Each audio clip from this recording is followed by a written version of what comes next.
नमस्कार, स्वागत है आप सभी का न्यूज 18 मध्य प्रदेश देख रहे हैं आप। मैं हूं अपर्णा मौजम। मध्य प्रदेश के मुख्यमंत्री डॉक्टर मोहन यादव ने किया है बड़ा ऐलान। कहा कि राज्य की उच्च शिक्षा और स्कूली शिक्षा में राम और कृष्ण के पाठ पढ़ाए जाएंगे। साथ ही बताया कि राम पथ गमन और श्री कृष्ण पथ गमन दो परियोजनाओं को राज्य सरकार ने अपने हाथ में लिया है। भगवान राम और कृष्ण राज्य में जिन जिन जगहों पर गए हैं उन स्थानों को राज्य सरकार ने तीर्थ स्थल के तौर पर विकसित करने का फैसला किया है।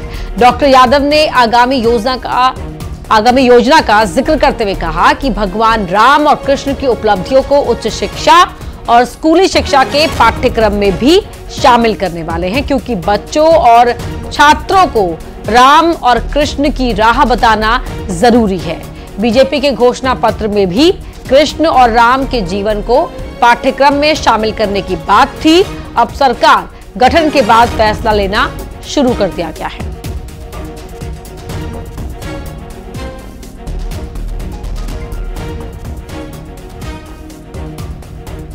सरकार ने श्री राम पथ गमन, श्री कृष्ण पथ गमन दोनों बड़े प्रोजेक्ट हाथ में लिए हैं और इन पथ गमन के आधार पर मध्य प्रदेश में भगवान राम किन किन स्थान पे गए हैं, उन प्रत्येक स्थान पर जाकर के उन स्थानों को चिन्हित करके उनको तीर्थ के रूप में विकसित करने का सरकार ने पहली बार में गठन के साथ ही निर्णय किया था।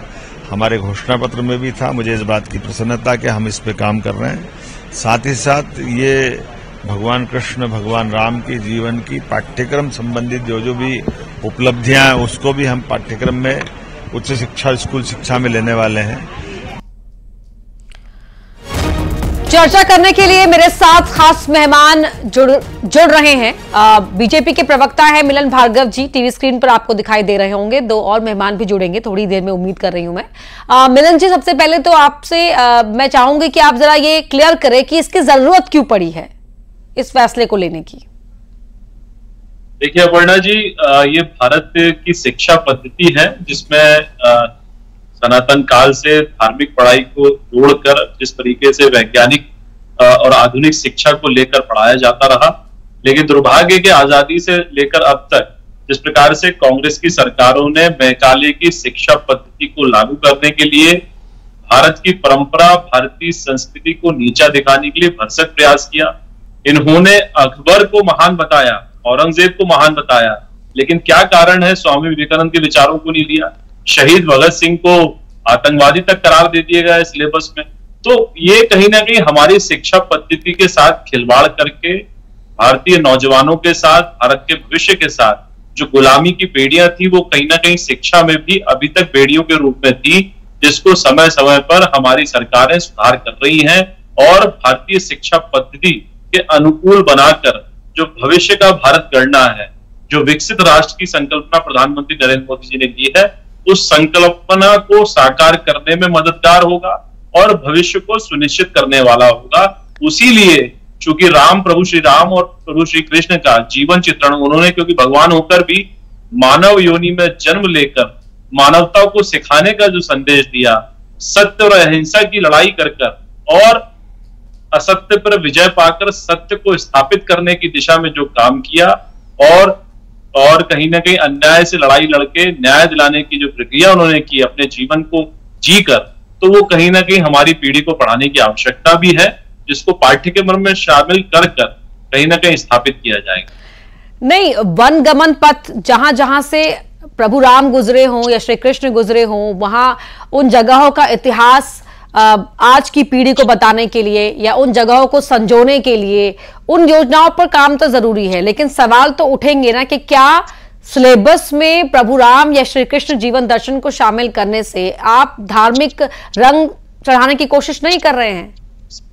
बिल्कुल भी नहीं। देखिए, धर्म की आड़ लेकर राजनीति करना बिल्कुल भारतीय जनता पार्टी कतई उस पर विश्वास नहीं रखती, लेकिन धर्म हमारे लिए प्राथमिकता में है, क्योंकि धर्म इस देश की आस्था है, आत्मा है। यदि हिंदू धर्म की बात करें तो हिंदू धर्म कोई एक ऐसा धर्म है जो वसुदेव कुटुंबकम की भावना लेकर समग्रता के साथ अपना विकास करने की भावना रखता है। उसमें ही मध्य प्रदेश के लिए ये गौरवशाली है कि प्रभु श्री राम भी यहाँ रहे हैं और प्रभु श्री कृष्ण भी यहाँ शिक्षा ग्रहण करके गए। तो उनके जो ऐतिहासिक स्थान है उनको तीर्थ के रूप में विकसित मध्य प्रदेश की सरकार कर रही, वहीं इनसे जुड़ी हुई चीजें जो रामायण और गीता में लिखी गई हैं, उनको शामिल करके भविष्य की पीढ़ी को तैयार करना भी हमारा नैतिक और सैद्धांतिक दायित्व है, जो सरकार उसका निर्वहन करती है। ठीक है, हमारे साथ दो और मेहमान जुड़ चुके हैं। सरमन नगेले जी हैं, वरिष्ठ पत्रकार हैं, और साथ ही जितेंद्र मिश्रा जी भी जुड़ गए हैं। आप दोनों का ही स्वागत है। जितेंद्र जी, सबसे पहले तो रिएक्शन बतौर विपक्षी पार्टी, बतौर कांग्रेस के प्रवक्ता, कि सरकार ने जो ये ऐलान किया है कि सिलेबस में शामिल किया जाएगा राम और कृष्ण के जीवन को भी, उनसे संबंधित पाठ पढ़ाए जाएंगे, उस पर आपका क्या सोचना है, क्या कहना है? निश्चित तौर पर राम और कृष्ण के जीवन को शामिल करना चाहिए पाठ्यक्रम में, और हम इसका स्वागत करेंगे। लेकिन इसके अलावा और भी महापुरुष, सभी धर्मों के महापुरुषों का शामिल किया जाना चाहिए। इससे देश की गंगा जमनी सहमति को निश्चित तौर पर बल मिलता है। बच्चों को सभी महापुरुषों के बारे में जानने के अवसर मिलते हैं। ये होना चाहिए इस देश में। इस देश की पहचान रही है, यही इस देश की संस्कृति रही है। बिल्कुल शामिल किया जाना चाहिए। लेकिन भारतीय जनता पार्टी की नीयत पर सवाल है। भारतीय जनता पार्टी की नीयत ये नहीं है कि रामकृष्ण का चरित्र पढ़ाया जाए। भारतीय जनता पार्टी ने इसकी बात की थी राम वन गमन पथ की। 1 रुपया नहीं दिया। आज जो ये कह रहे हैं ना कि रामकृष्ण के जीवन को चित्रित किया जाएगा और दिखाया जाएगा, अरे राम वन गमन पथ रामायण से जुड़ा हुआ एक बहुत बड़ा ऐतिहासिक तथ्य है, जिसको लेकर के आपने 1 रुपया नहीं दिया और आपने झूठी बातें करी कि राम वन गमन पथ, क्योंकि आपको वोट लेना था, आपको काम नहीं करना था। जब हमने इस तरह की बात नहीं की, लेकिन जब हम सरकार में आए तो राम वन गमन पथ के नाम पर बजट अलॉट करने का काम हमने किया। भारतीय जनता पार्टी गाय की बात करती है, गाय के नाम पर राजनीति करती है, लेकिन दोहरा चरित्र देखिए कि गौशाला के नाम पर एक भी गौशाला का निर्माण मध्य प्रदेश में नहीं कर पाई। 15-16 सालों से उस समय ये सरकार में थे।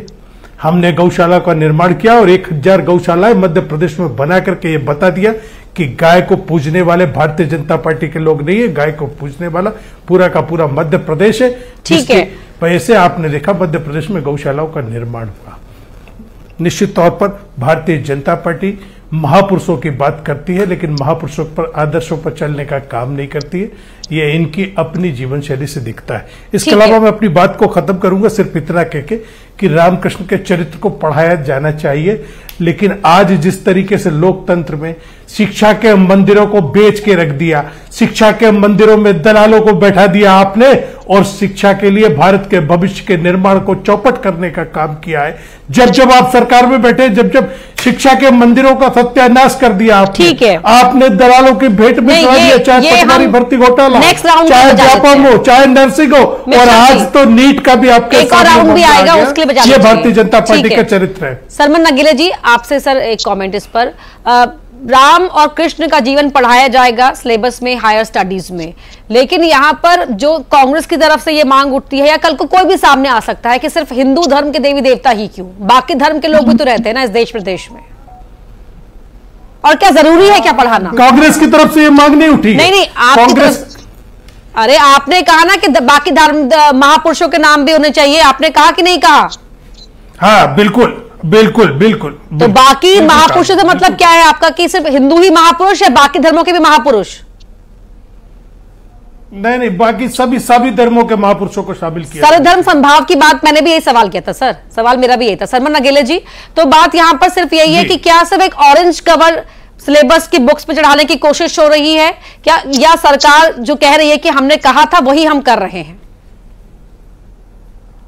देखिए अपर्णा जी, वैसे तो विषय बिल्कुल अलग है कि भारत का जो पूरा सिस्टम है वो लोकतांत्रिक प्रणाली, संसदीय प्रणाली और संविधान के तहत चलता है, और संविधान ये कहता है कि भारत में सभी धर्मों के लोग, सभी जातियों के लोग, सभी संप्रदाय के लोग, सबको समानता से अधिकार है। किसी एक जाति, एक धर्म, एक संप्रदाय को आगे किया जाए, दूसरे जाति, दूसरे धर्म, दूसरे संप्रदाय को कम किया जाए, ये भारत का संविधान अलाउ नहीं करता।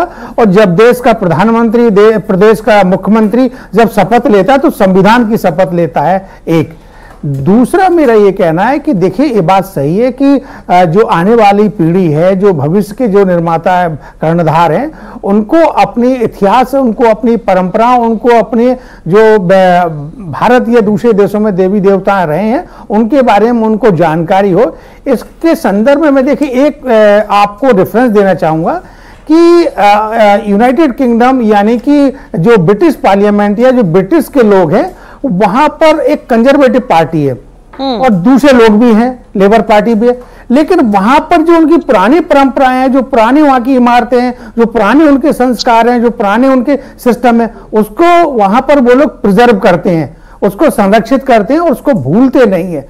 लेकिन भारत में क्या है कि जैसे ये विषय आया ना, तो अब दूसरे दल के लोग अपनी अपनी तरह की बात करेंगे।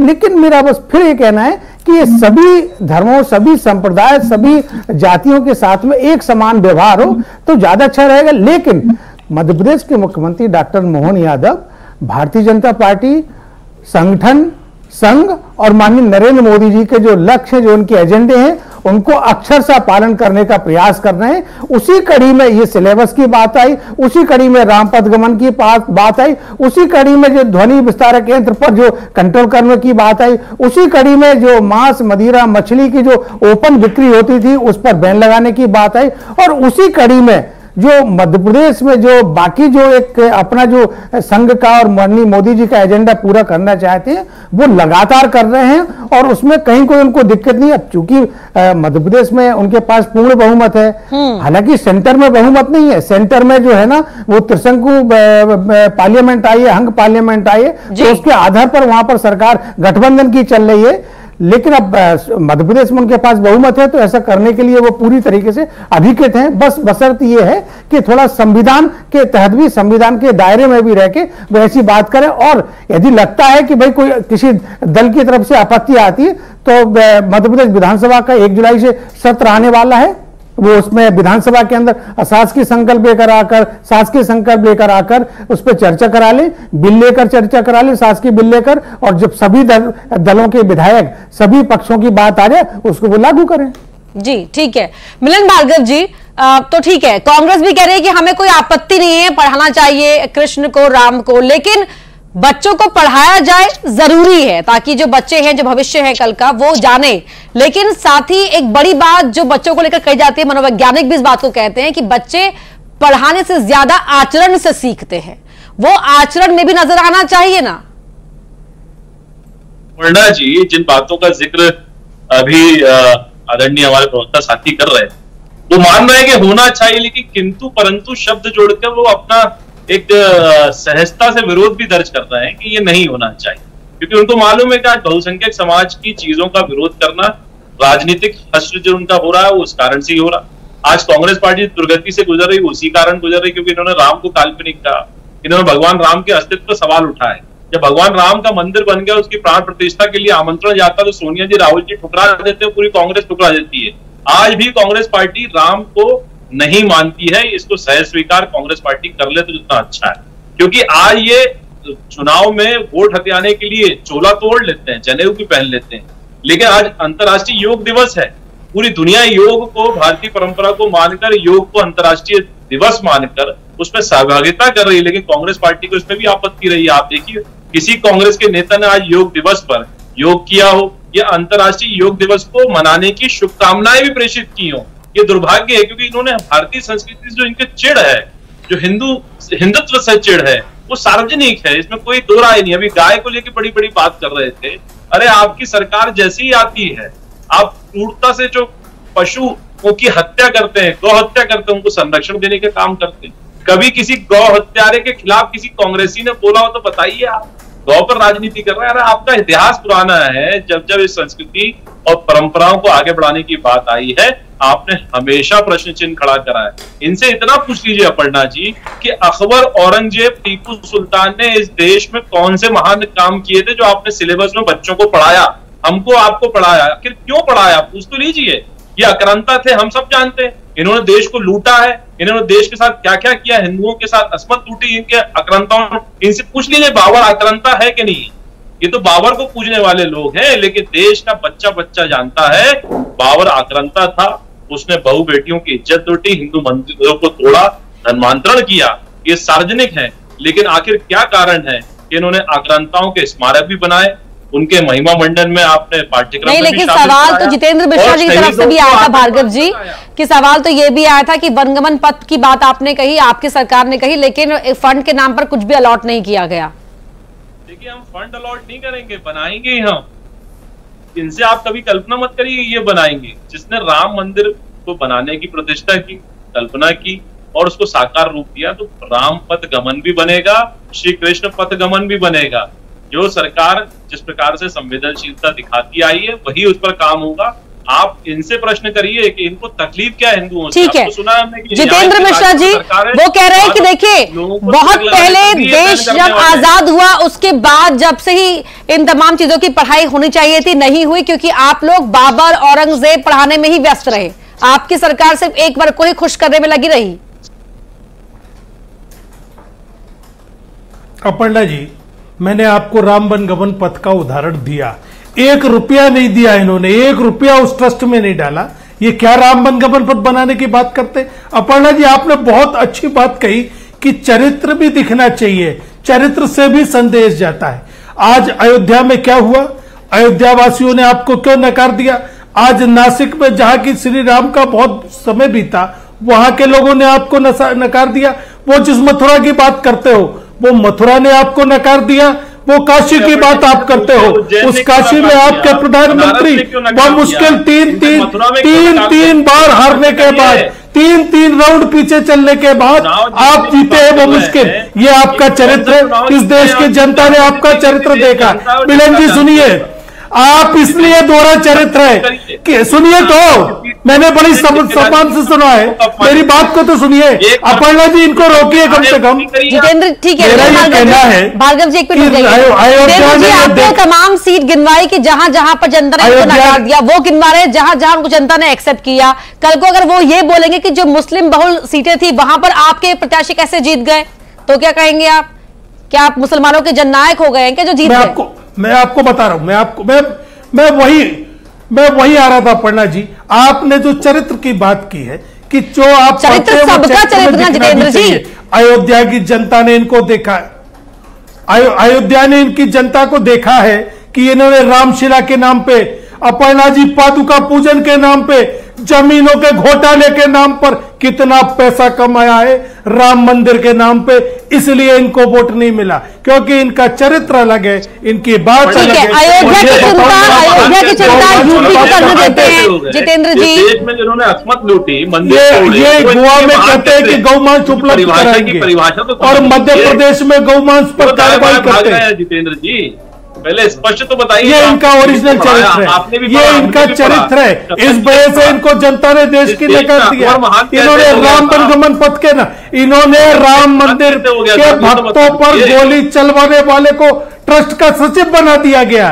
इन्होंने राम सेतु को नकारने वाले को अपना मिनिस्टर बना दिया। ये चरित्र है आपका और ये जनता समझ गई है। लगाने वाले ये लोग। ठीक है, इतना ही समय था मेरे पास चर्चा के लिए। बहुत शुक्रिया